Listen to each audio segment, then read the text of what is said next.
Well, hi, I'm delighted to see some of you again and meet some of you for the first time. The scholarship essay is a great essay to assign to English students because it seems very short and easy, and they go, well, okay, I can do this. And it really has a lot of challenges. When I gave the assignment, when I give it in class, they have to write it slightly longer, but it's still only 2 or 2.5 pages. The scholarship office really suggests that it be 1 page long and about 1.5 spaces between the lines. If you have single space, it is much too dense to read. These essays are read 3 or 4 times by 3 different readers, and I'm not reading them this year. But what's important, and Maya Rossman, who is in the video link, there's a video link on the meeting chat, and that was a 50-minute meeting the scholarship director had with a group of my students about the whole system of scholarships and how they are distributed and who is eligible. Some of the myths that we need to let students know about, and just excuse me for 1 second, I want to turn off my emails. I think I'm getting some, maybe not, I heard a ding. One myth is that you have to have a good grade point average. Some scholarships are for students with good grade point averages, but you are not required to have one. All of those requirements are on the scholarship link that I know, Michael, you've already posted up there on the chat. You've posted it somewhere that is to the scholarship page within the foundation. They lay out all the information, and the first thing a student can do is go in, create an account, and answer some personal questions. These questions, they're not quizzes. It's, do you have children? Are you a non-traditional student? What is your major? The questions are intended to help the foundation folks know which scholarships might match with the students. There's a wide range of scholarships, and some of them are very, very specific. For example, a female married with children who lives in Johnson County and is majoring in radiology. There may be a scholarship for a person who meets those narrow criteria. There are other scholarships for students who went to Athens Drive High School. That's it. That's the only criterion. So students need to know that they may be eligible because of their major, because of where they're from, because of their high school. And they also could take heart that they don't have to be a 4.0 student necessarily to earn a scholarship. So they need to know that they may be qualified and that they should try for one. The other thing they need to keep in mind is that they should answer all the questions. There are 3 questions. And it's really hard to write about yourself. It's really hard to write about your goals and dreams and what you would do to give back to your community and your college. Some students get the impression that they should be out volunteering now. And of course, it's hard to be out anywhere now. They don't need to be volunteering now. This is more of a, if I could, I would. Maybe this student could, if they get to finish Wake Tech and they go on in their careers and they are successful, they would like to give back to Wake Tech by establishing a scholarship. Or maybe they would like to volunteer in their community by sharing the skills they learn. I have one student who is a computer. He's into cybersecurity, and he would like to work with students in middle school and high school to teach them how to protect their privacy and to protect their personal information when they're online. He would really like to be a volunteer educator in the realm of computer safety. So that's the kind of thing students sometimes have trouble thinking about, and I would strongly recommend that they brainstorm with each other. I find my students are rather shy about even recognizing their achievements, or if they recognize them, they are shy about talking about them. Sometimes a student needs to know that if if he or she is working full-time and going to school and perhaps taking care of an elderly relative or a child, that signifies major dedication, good time management, and a real love of learning. So sometimes students have difficulty characterizing themselves, and it's hard to think of oneself in the third person. I've found that the narrative is important for a student to be able to tell his or her story. Are they a first-time college student? Are they the first one in their families to go to college? Do they own a computer? I was working with a student earlier. It turns out she would like the scholarship money because she doesn't own a computer. She works in the library the whole time, and now that she has no access to the library or the computer center, she is, I guess, living with a cousin so she can use the cousin's computer.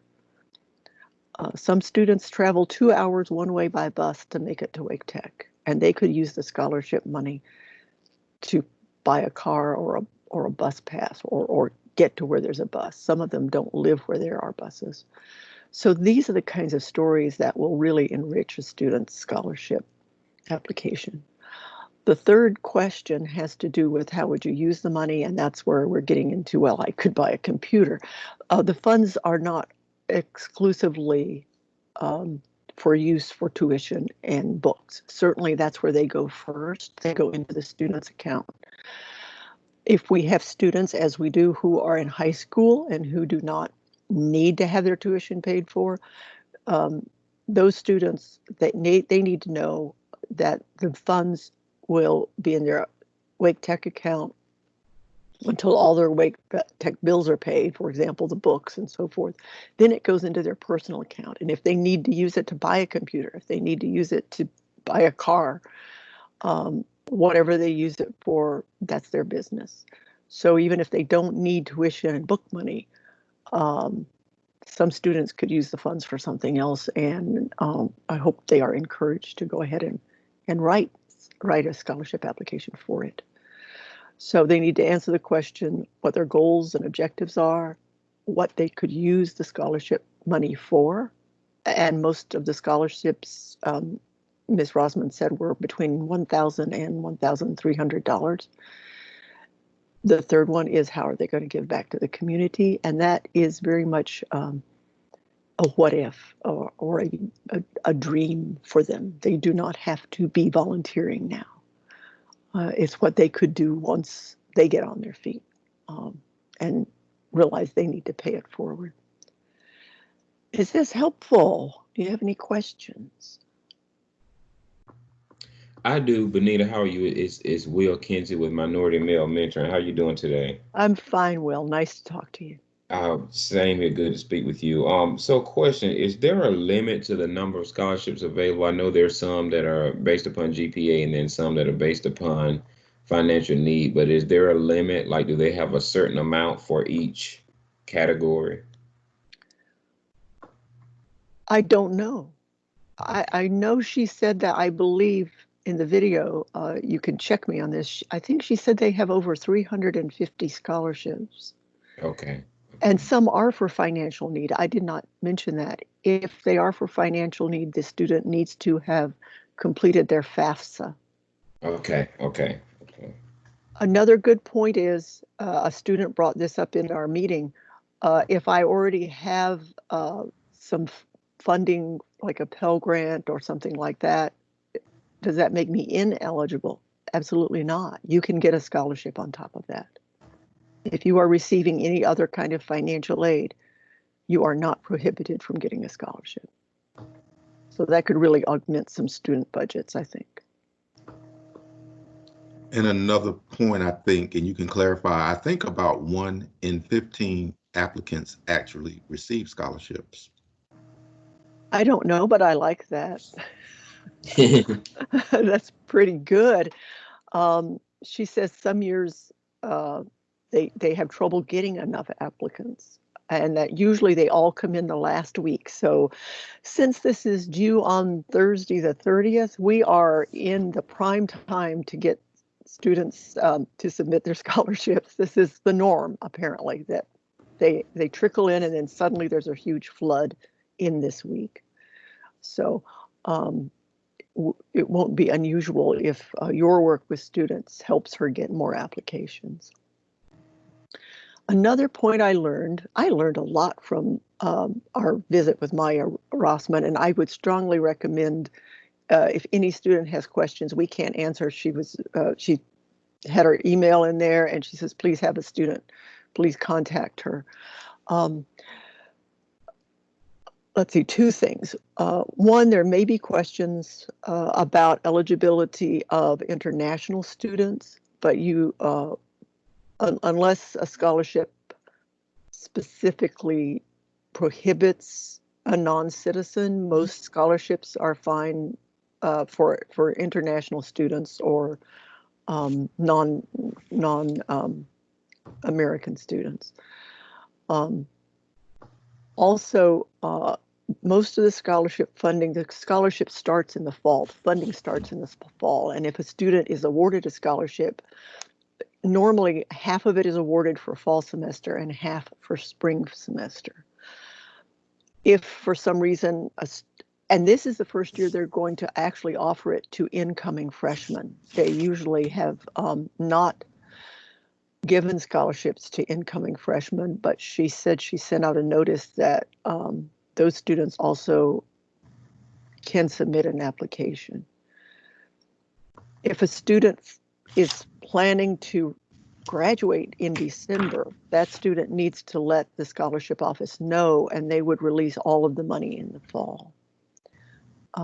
One student had a question about summer funding, and unfortunately, for this summer, since the decisions are not made until July, I think July is when the student is told they have the funds. Any summer money would be money that was not used in the spring. For example, if someone gets a scholarship for the fall and plans to go in the spring and then they cannot, they still could use that second half of the money if they attended summer school. So that's good for insurance, but it's not great for someone who needs the money this summer because it can't be allocated that way. Any other questions or comments? Question. Yes. Hi, Benita. This is Chris from engineering. Thanks for all the information and valuable resources here. Quick question though. Are there even any scholarships or fellowship for international students at all? I don't know if there are any that are exclusively designated for them. Okay. But international students, with a very few exceptions, those are Maya's words, not mine, should be eligible for any scholarship. Okay. And by the way, I have some wonderful engineering students. And Sure. so I appreciate your support of them because I know some of them are going through a pretty hard time right now, trying to keep up with all those math classes. Right. All right. Thanks, Benita. You're very welcome. The ILC is prepared to work with students in their rough drafts. I did want to that's an important point because students need to have their papers looked at. So if you're working with them in the next couple of days, I know the ILC is doing a great job of meeting individually through teams with students and talking with them, and these papers need to be grammatically correct. And I know I teach English 111 and 112, and they're having trouble making sure they're correct enough. So your students could benefit from taking the time to submit their one-page paper to the ILC. I would encourage them to keep it to 3 paragraphs, 1 paragraph for each question.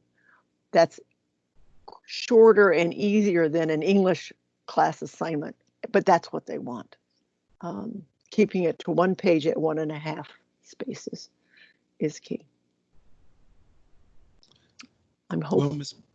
Budd, do you want to give out your contact information? Oh, sure. And if anybody wants to visit you in your virtual office, thank you. Did I spell my name right? No. Wait. Okay. Thank you, Chris. Thank you so much for participating. And I'm going to stop the recording now, but if anybody would like to stay on, you can and ask any more questions. And thank you, Ms. Budd. I really Thank appreciate you. your doing this. Thanks all of you for supporting the students. Thank you.